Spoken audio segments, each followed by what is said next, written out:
अस्सलाम वालेकुम नाजरीन, आप देख रहे हैं साइबान न्यूज़ HD और मैं हूं हुमा शुएब। शामिल करते हैं अब तक की अहम खबरें।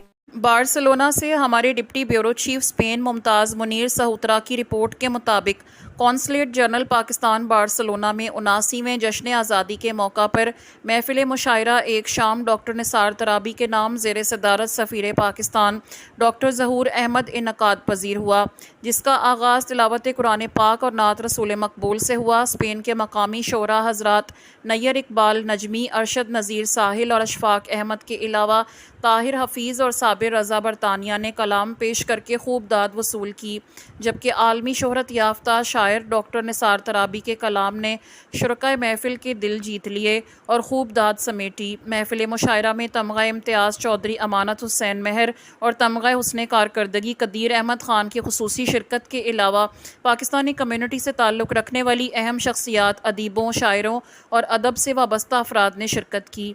सफ़ीर पाकिस्तान डॉक्टर ज़हूर अहमद ने खिताब करते हुए कहा कि मुआशरे का मकसद उर्दू ज़बान और अदब के फ़रोग़ के साथ साथ बैरून मुल्क मकीम पाकिस्तानियों को अपनी अदबी और सकाफ़ती रिवायात से जोड़ना है। उन्होंने consul general Barcelona Murad Ali वज़ीर और वज़ीर वेलफेयर अताशी चौधरी सालिक महमूद गोंदल को अदबी महफिल सजाने पर मुबारकबाद पेश की। तमगा इम्तियाज़ चौधरी अमानत हुसैन महर की जानिब से मुशायरे के नकात को उर्दू अदब और पाकिस्तानी सकाफ़त के फ़रोग़ की एक अहम काविश करार दिया। ये थी अब तक की अहम खबरें। मजीद खबरों और अपडेट्स के लिए देखते रहें साइबान न्यूज़ HD और हमारे चैनल को सब्सक्राइब करें ताकि आप बाखबर रह सकें।